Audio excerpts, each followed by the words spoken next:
Hi guys, welcome back to my channel. If you're new here, please don't forget to hit the subscribe button, like this video and share it to your friends and your loved ones. My name is Obsy and thank you guys for tuning in once again. I'm about to tell you guys the difference between living in Hungary or living in Europe versus living in Nigeria, the pros and cons, the things I experienced by myself, the things I found as a culture shock, or should I say as a shocker the first time I came here. For those who don't know, I live in Hungary, Budapest. I live here, I work here. I also studied here. I studied in actually, which is another city in Hungary. So if you would like to know the difference between living in Nigeria and living in Europe, then please keep on watching.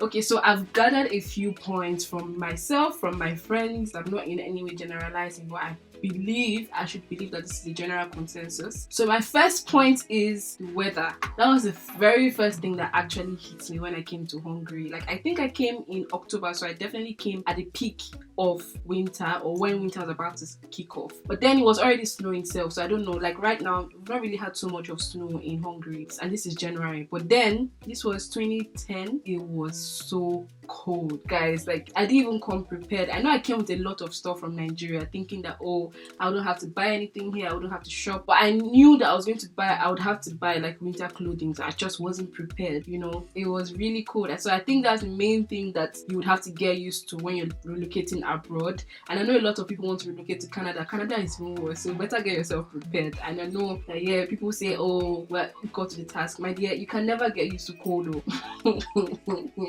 I had to reset my body. Of course, we all know that there are different seasons abroad. Like, there's the winter, spring, summer and autumn. My favorite season is spring. I love the smell of rain. I don't know if anybody's like me, but I love the smell of rain. I love the coziness that comes with rain when it's pouring, and like when you're indoors. You know, that's the time that NEPA used to take, like, is it NEPA, Big PHC and anyone? That's the time that, you know, you want to get under your duvet, you want to sleep, you know, it's just really cozy. I don't know, I miss that feeling. So for me, I think that's why I've embraced spring as my favorite season, or yeah, my favorite season. I don't like summer because it can get a little bit too hot. Sometimes there's no air actually blowing. I don't know if you understand what I'm saying. Like, my worst season is definitely winter. I don't know. I like the snow, like when it's Christmas time, just because of the festive season. That's why I like winter. But then other than that, I hate it. Sometimes I find myself very down, no motivation to do anything. When I was still in medical school, winter used to be exam period, so I was always indoors during exam period studying. It's hard to wake up in the morning because of how cold it is. Like, it gets dark really quickly. That's another thing I want to point out.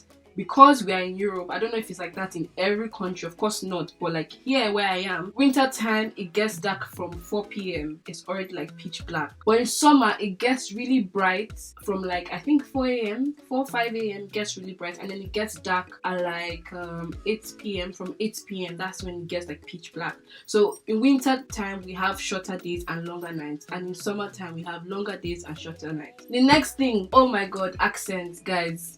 Wala for no get accent. That's all I can say. Accent. If you're moving to like a country like Ireland, for instance, oh my god, you have to get used to their Irish accent. I remember there was somebody here in Budapest that I met and had like the typical Irish accent. I kept saying, what? Yeah? What are you saying? Sorry, come again? And it's almost as if like you don't understand English. I swear, it is ridiculous. If you speak your normal English, they will not even hear you. No matter how much you pick your words, they won't hear you except you pronounce it the way they pronounce their words. That's why most of the time you find out that people that leave Nigeria and come abroad sort of develop the accent, because you're forced to speak like them so that they can understand. Like in America, I remember my mom once told me that she went to the restaurant and she asked for water. Like, oh, can I have a glass of water? And they're like, sorry, what did you say? She said water, and then until she said water. Until she said, can I have a glass of water? That's when they actually heard what she said. And I found that very hilarious, because why wouldn't you understand water? Why do I have to pronounce it as water? Especially when it's not organic, like it's not my actual accent. I hate faking accents. I hate having to put myself in a position where I have to speak a certain way just so that you can understand. It's different from actually speaking clearly. I can speak clearly. I like to believe I can speak clearly. But putting all those intonations and like all those, sometimes as if you're singing. But like in Hungary here, I would say the accent thing wasn't that difficult, because already Hungarians Hungarians, the English that they speak, yeah, you can hear the Hungarian accent. So it's not that difficult for me to understand them, but it's difficult for them to understand me. So I have to pick my words one after the other for them to understand. So that was the challenge with when it comes to Hungarians. And apart from the Hungarians, of course, you meet international students, some from UK, some from America, some from Syria, other countries. It's just too many accents in my ear that I don't know how to relate. That was another like blow on my face. The next thing that was a blow,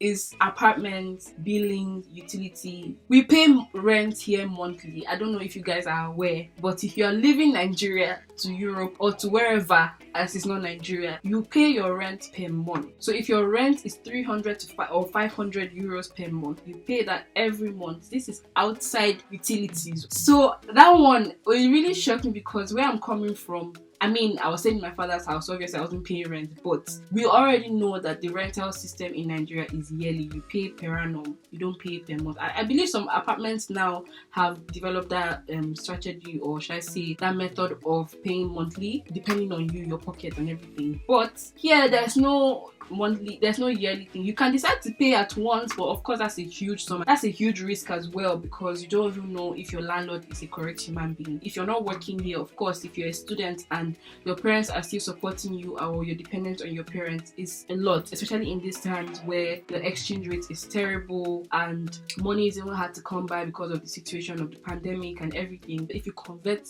500 euros to naira, do you know how much that is? You're paying almost 200,000 naira per month. Do you know what that is? Just get ready, get your pockets ready, and that is outside it. Of course, you can find cheaper apartments. There are shared apartments and everything. If you're watching my previous videos, I think I've mentioned that before. So you can afford to, depending on your pocket, you can afford to live alone, or you can, stay with people. In Nigeria, yes, we do pay for NEPA light and all those things, but when I came here and realized I had to pay light bill, I had to pay water bill. In Nigeria, at least we used to, pump our water by ourselves. Not everybody though, but like most people pump their water by themselves. Either go and fetch water from the stream or whatever it is. Like water, I don't really see people paying for water in Nigeria. But yeah, we pay for water, we pay for heating, light, we pay for community feed, cleaning outside, gas. Did I say gas? You pay for gas. Everything that you do, you pay for it. God, that was a blow. As a student, my next point is the method of teaching. Especially if you schooled in Nigeria before.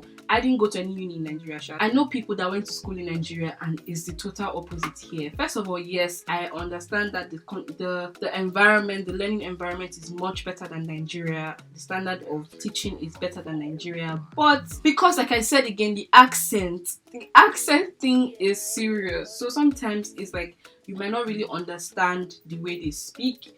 Sometimes because they're trying to speak English or they are new to speaking English, so they're not really perfect. They do a lot of ums and ahs and ems, so you're kind of lost in the process and can get really boring at times. In Nigeria, I don't know how the uni life is there, but here nobody cares. If you don't make the inquiries yourself, you won't find out anything. You will just be in a bubble, you'll be left in limbo. So you need to actually be proactive when you're schooling abroad. If not, information will just fly you. It will fly like this and you will have no clue, you will have no idea. I think studying abroad has made me more responsible, more proactive to find out information for myself. Again, everything literally is on Google, so it has pushed me to take that extra step to do my research by myself. You can't just walk into your lecturers. If they say come to my office, student hours is by 12, between 12 and 3, that's the time that you show up. If you go 1 minute past 3, nobody's attending to you. Okay, another thing is transportation. In Nigeria, we all know that transportation system is terrible. Transportation system here is nice, so that's an advantage. So you get your monthly pass, you pay monthly for that. If you're a student, it's cheaper for you. If you're not studying, if you're working, of course it's more expensive for you. You can take the bus, you can take the tram, literally anything. Is easy. Metro, taxis are equally available. Everything runs on meter. There's a base rate, and then depending on where you're going, the distance, the time and everything, the price on the app is more than the price in the car. You'll have to readjust it. Google Map will help you. It will save your life. Nigeria, not every street is registered on Google. I also like the fact that when you go to any place, it's appointment based. Like for instance, if you want to do your nails, if you want to do your hair, I know that Nigeria now has adopted that strategy or that method of rendering services. So everything, you have to book your appointment. There are also some places that you just walk in. To be honest, I like the walk-in places because sometimes I forget to book appointment, or even if I book appointments, I forget to go. So I just like that I can just breathe in and breathe out. I like that in the banks, you go according to your number. Once you enter the bank, everybody touches the service that they want. A number comes out, so that's your number. It's your specific number to a specific counter. In Nigeria, you need to queue. In fact, if you don't struggle, somebody else come and stand in front of you. It's so chaotic in the banks in Nigeria. Except you know somebody. Nigeria is as if you have to be mad to survive. Another thing that I really like about living abroad is the security. Like, I feel safer here. Don't get me wrong. Bad things still happen here, but in Nigeria, literally your life is in the hands of God. I'll not lie to you, your life in Nigeria is in the hands of God. Here I can go out even at that 8 p.m. and come back at 12 midnight and I'm fine. Like, I'm not afraid of anything. I'm not afraid that somebody's going to stop me. I'm not saying that there are no accidents here, but there's barely accidents. Like, if there's accidents, it's almost like, oh my God, what happened? Everybody's always intrigued because you barely hear of accidents. I used to go to school to study, so after my classes I would stay in school till, like, I know T building needs to be open till like 12 midnight, so I will stay in school till 12 midnight before I go home, because I know once I get home I'm not touching the books again. So I usually study my ass off till 12 midnight, and then when I get home there's usually trees, you walk in the middle of the dark, the great forest, everything, and I still felt safe. It's still risky, don't get me wrong. I'm not advising you to go and be walking in lonely places at night, but once I was never worried that, oh, some kidnappers will come and kidnap me. But in Nigeria, don't ever in your life risk it. I don't have any family member here. I've been alone most of my life, so like moving here was not an issue for me, but it can get really lonely, guys. There are times where you just want to be around family. There are times where you're just feeling down, feeling sad, and all you can think of is your parents, your siblings, people that genuinely get you, because we are all the same, we are one blood, so we actually understand ourselves. I really miss that most of the time, and that's why I go to Nigeria often. Unfortunately, because of the pandemic, I've not been able to go. But if you have family here, you're lucky, so embrace that. Local food or African food. We bring food from Nigeria. Sometimes we have a lot of excess luggage because of carrying food from Nigeria here. Before I don't first here, I will pack gari, I'll pack beans, I'll pack Indomie, cartons of Indomie. Hey God, I'll pack drinks, all those. My favorite Nigerian drink is Chi Exotic, the coconut one. I used to carry like packs and packs. I'll pack malt. I will be carrying things that I don't know why, but I just felt like I needed that homely feel, and I'll pay for excess every time. There are African stores that already sell this food stuff like yam, plantain. Oh, I used to carry a lot of plantain before. God.